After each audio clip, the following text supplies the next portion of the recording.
And welcome to the liquid biopsy session.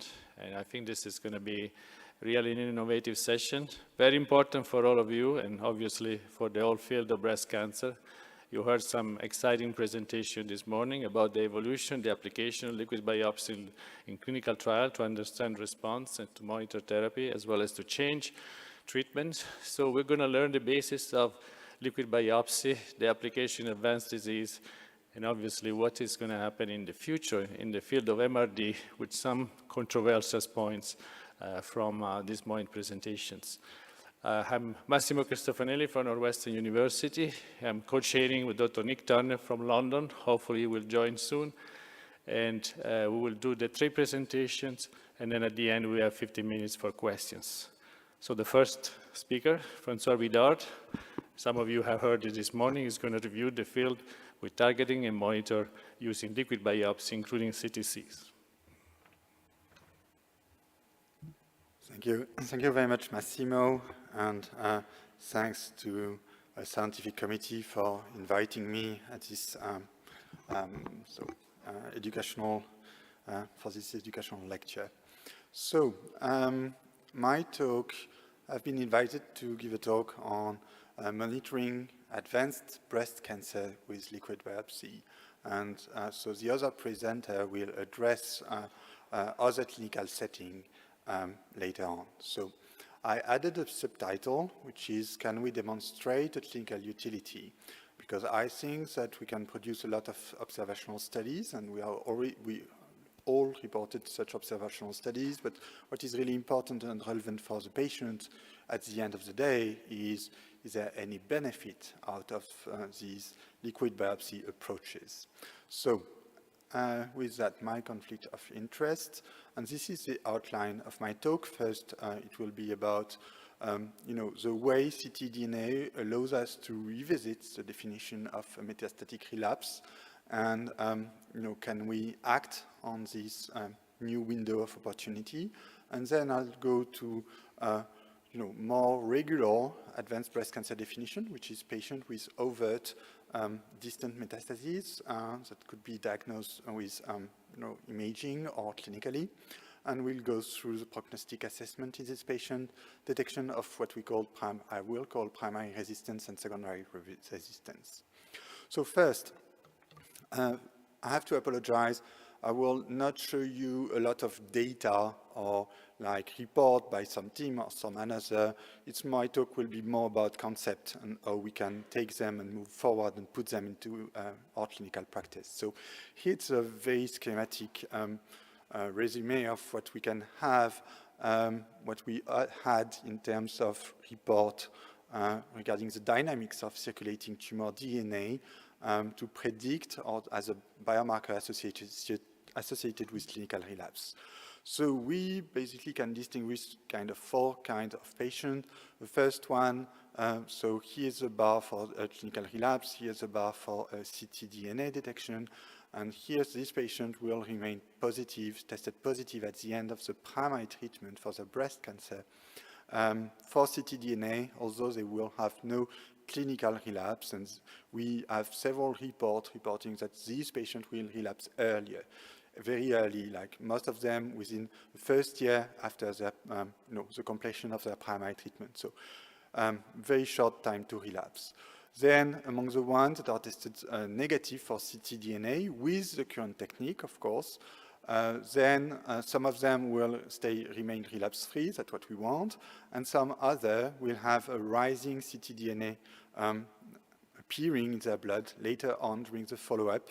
So to detect it, we need to track it sequentially, and we'll have a lead time between the ctDNA detection and the actual clinical relapse that has been shown by many studies now.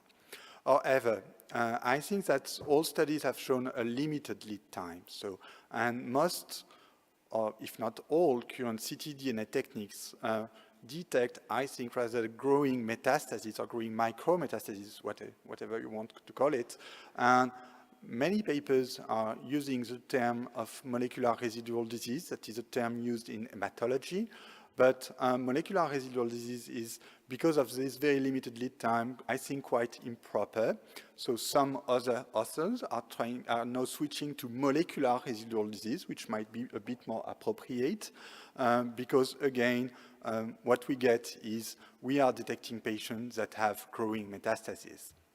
So anyway, we have this lead time, and detecting earlier the relapse could be interesting.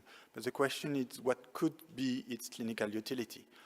We could imagine like immediate rescue for these patients, or we could also have late rescue therapy, which could consist of a new drug or an earlier start of first-line therapy. We could also have simply watchful waiting and hope that it could improve the patient outcome. So this is the first attempt with a rescue therapy. So the CTRAC-TN trial, which has been presented by Professor Turner early this morning, is a major results in the field. Because, as said, we had for a long time, we had many reports showing a huge lead time between the detection of ctDNA and the clinical relapse, suggesting we could do something during this lead time. So, in brief, to recap his study, they enrolled early-stage triple-negative breast cancers that were at high risk of relapse by clinical definition. These patients have completed their primary treatment, so they had a bespoke ctDNA assay, so it was ddPCR, so targeting 1 or 2 mutations per patient, and then patient had this surveillance based on ctDNA, and results were not disclosed to patients nor to their physician. And so, of course, during the follow-up, they had some patients who had a relapse without ctDNA detected. We know that, and it was anticipated, because ctDNA is not detected in all metastatic patients, so we won't be able to detect all relapse. And so some patients were randomized in the observation arm, so it was 13 patients, and they got a lead time of 4.1 months, which is a bit shorter than what has been reported with other assays.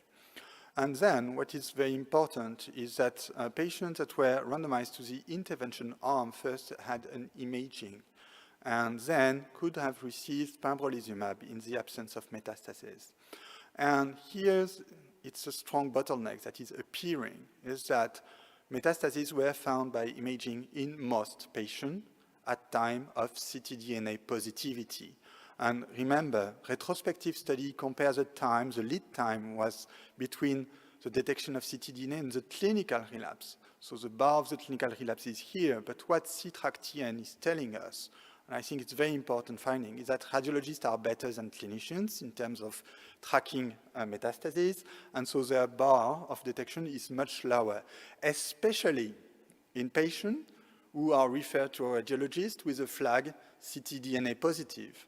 Because in my institute, for example, I think that radiologists are aware about all our work on ctDNA, which could maybe sometimes replace radiology. So I'm sure that if I refer my patient to a radiologist in my institute saying that patient is ctDNA positive, and maybe we are finding the relapse before you, they will make sure to map the relapse by having a thorough look at the scanner. So maybe that radiologists could even perform better when they know they could be challenged by ctDNA. So that's my personal opinion. But still, bottom line of CTRAC is that the lead time between ctDNA detection and the radiologic relapse is very short, and only a few patients could have received the proposed intervention. Then we have other trials that are currently registered on clinicaltrial.gov and that are exploring different parts. And I think it's very important to see, because they don't rely on exactly on the same concept. First, we do have 2 trials, phase 2, phase 2 in the US. And here they are looking at patients that are testing positive before the start of the post-operative treatment in triple-negative breast cancer patients, so who are tested positive for ctDNA, but before the start of adjuvant capecitabine. So what they are doing is they are trying to increase and to escalate that treatment. So Persevere trial is proposing, it's a single-arm phase 2 trial, proposing capecitabine combined with various targeted agents depending on the molecular profile of the tumor. So HRD, patient get PARPs, PD-L1, PIK3CA in case of PIK3CA mutation, for example. So the Artemis trial is a randomized phase 2. Again, the concept of escalating the capecitabine rescue therapy. And here it's a randomization comparing capecitabine versus capecitabine, an anti-angiogenic drug, and immune suppressor, immune checkpoint inhibitor, I'm sorry. So these are two trials. I think it's very interesting because definitely this patient needs to be escalated. They have a very poor prognosis, and it's maybe better to act before the addition of capecitabine, as long as you can combine your new agent with that chemotherapy. Then, other trials, other concept, I would say. It's not about patients that are before, receiving capecitabine. It's also a triple-negative breast cancer patient, mostly, and we have two trials. So a large phase 3 trial, which is chaired by our chair today, which is Professor Turner, and it's a randomized phase 3, triple-negative patient mostly, but they also can enroll ER plus BRCA mutated patients. And here they propose to late rescue therapy, which means that in that window, the lead time, here patients, so again, will be imaged. So we don't know how many patients will get without metastases, but still ctDNA positive imaging negative patient would be randomized between niraparib and placebo. And so phase 3 global trial that is currently enrolling, and is also presented later today as in the ongoing trial poster session. The Aspria trial is a smaller trial, phase 2, and here's the same concept, trying to act on this lead time and to propose sacituzumab govitecan associated with atezo. And last, we have also two trials, two randomized phase 2, that are another philosophy, which is anticipating the first line. And so here patients who would relapse, so these patients are about ER plus HER2 negative, so very similar trials, one in the US and one in the UK/France. And so randomized phase 2, ER plus HER2 negative, these patients are on adjuvant endocrine therapy, and if we have a sign of ctDNA positivity, then patients would start earlier their first line, which would be, in that case, fulvestrant associated with the CDK4/6 inhibitors. And so patients will be randomized versus continuing the same adjuvant therapy and likely get the same treatment, fulvestrant palbociclib, at relapse. So then it leads to the question, is delaying the metastatic relapse enough? And all the question we had also this morning about lead time bias, especially for these trials that are anticipating the start of the first line. So let's move to other settings quickly. So patient with overt metastatic disease. So we know that liquid biopsy, so it's not only about ctDNA, it's also CTC. We know that these two biomarkers are known prognostic markers prior to treatment start. Their level, they are both prognostic, but they are not well correlated one to each other. So it means that they both carry different information, and as shown here, it's better when you combine the two to have a better prognosis, a better assessment of the patient prognosis. And they both have a log linear impact on survival. So here it's a trial that I reported at San Antonio, 2019, published earlier this year.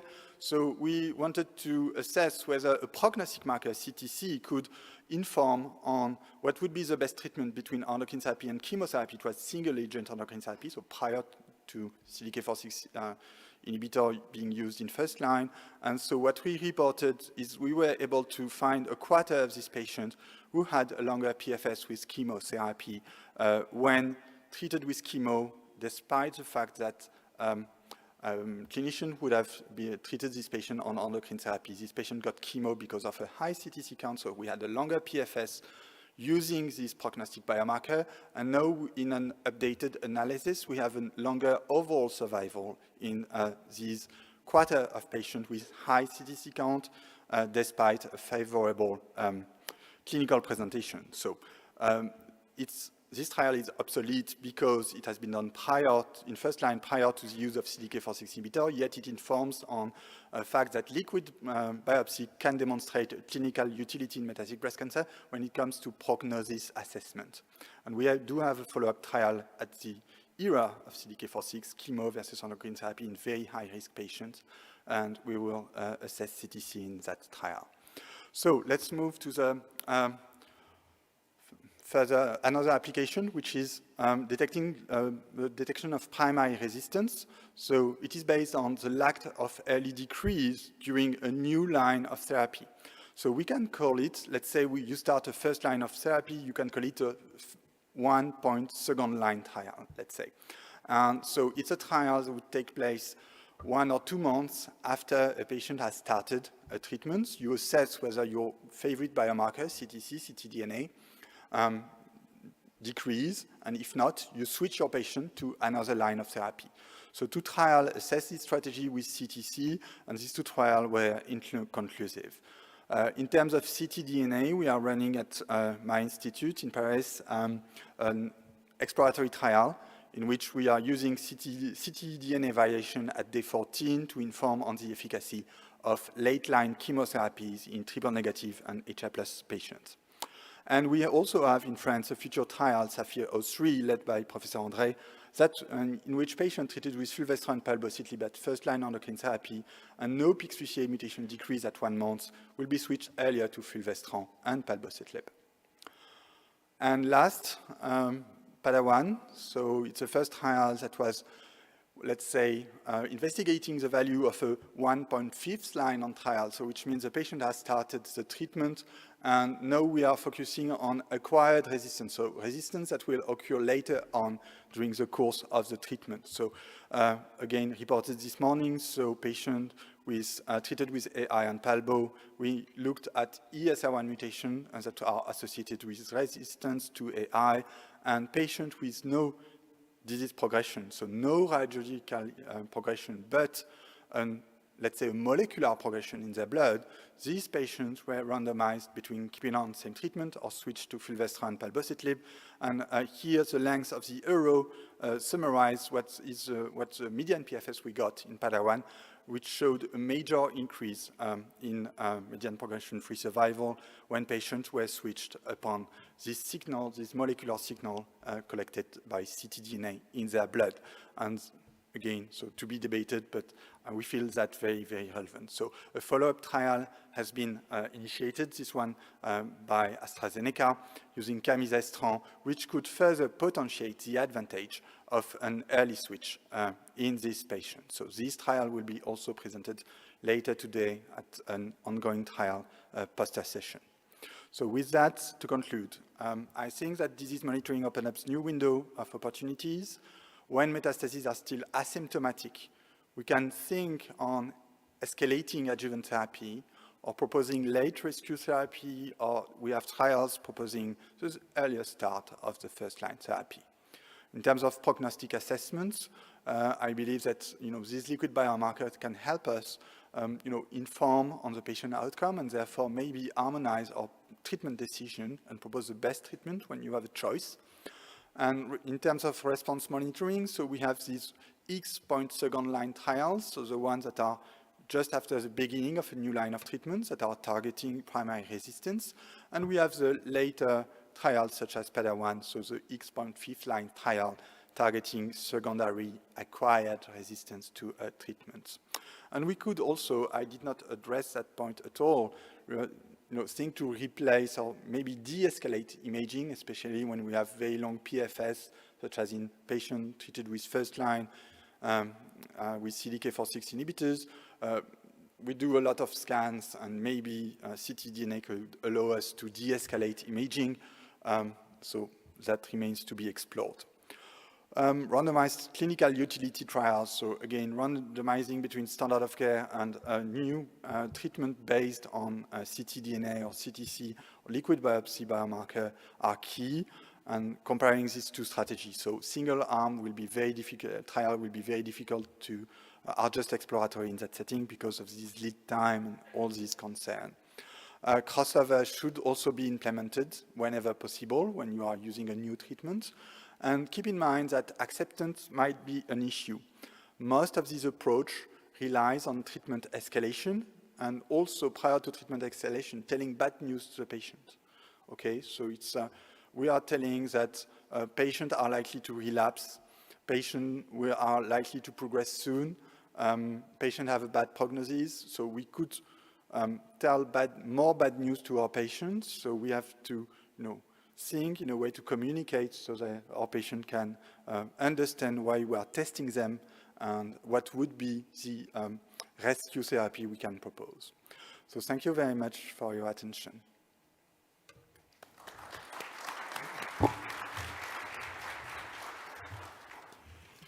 Thank you, Dr. Bidard, of course, with great